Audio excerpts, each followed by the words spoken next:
Nasaan kaya si Bitoy? Baka kumakain na si Bitoy. Bitoy! Alat yan.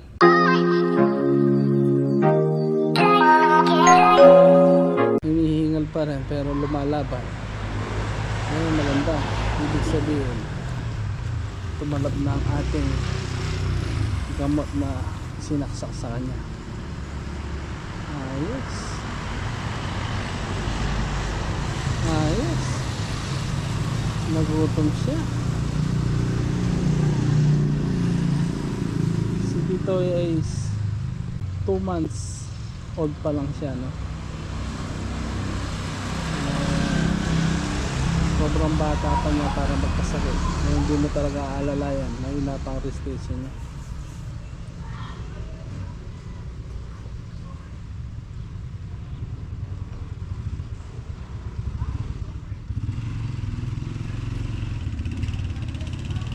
Masarap si Bitoy dito ah.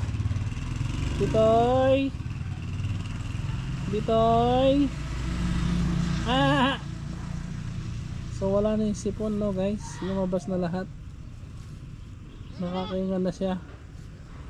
Me!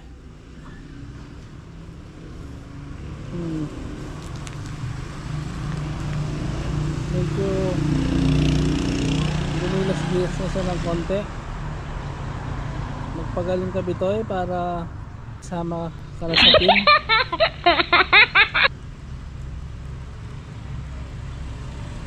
Gutom na gutom si Bitoy, oh.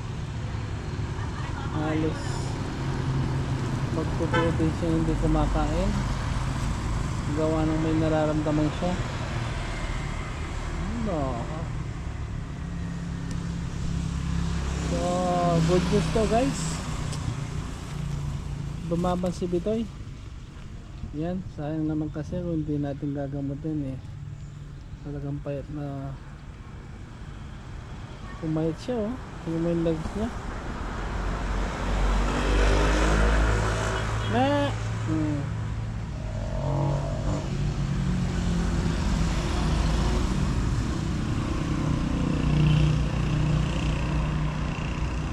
Kailangan na ma-inject na naman to for ngayon afternoon. Isang shot na naman.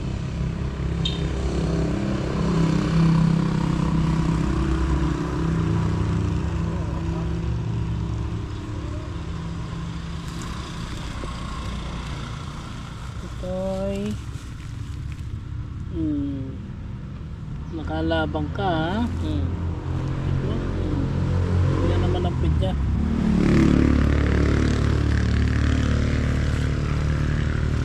Kunin ko lang yung pang-inject. Inject natin ulit si Bitoy. So ito guys, pang 5 na shot na natin to kay Bitoy. I mean pang 6, pang 2 days na to. So medyo masakit to.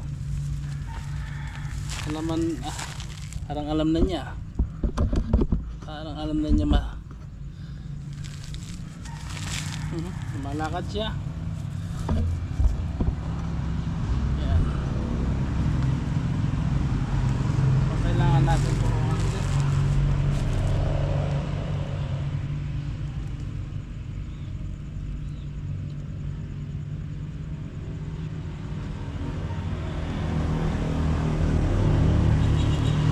Pumasok guys, successful.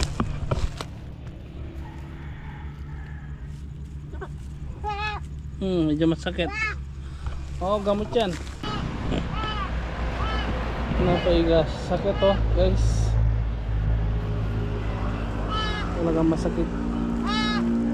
Pero kailangan natin gawin dahil gamot yan eh. Tapik-tapikin natin para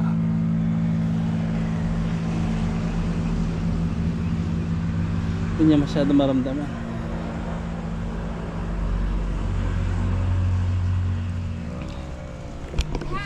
So pang 2 days na to. Nakita natin ang improvement. So effective.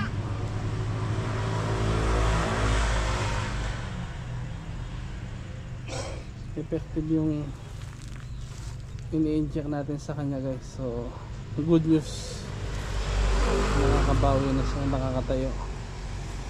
So isang araw hindi man siya tumatayo eh.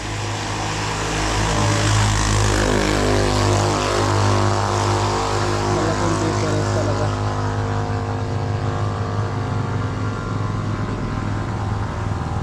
Buti ngayon talaga kumakain na siya, nakakatayo na. Isa sign na medyo pa okay na siya. Ganda-ganda ni Bitoy. Pero nandito parang nangingal niya, pero hindi na ganun ka ano, grabe. Hindi tulad unang araw na sintomas. So asin talaga hindi siya kumakain, nakaigalap siya. Well done.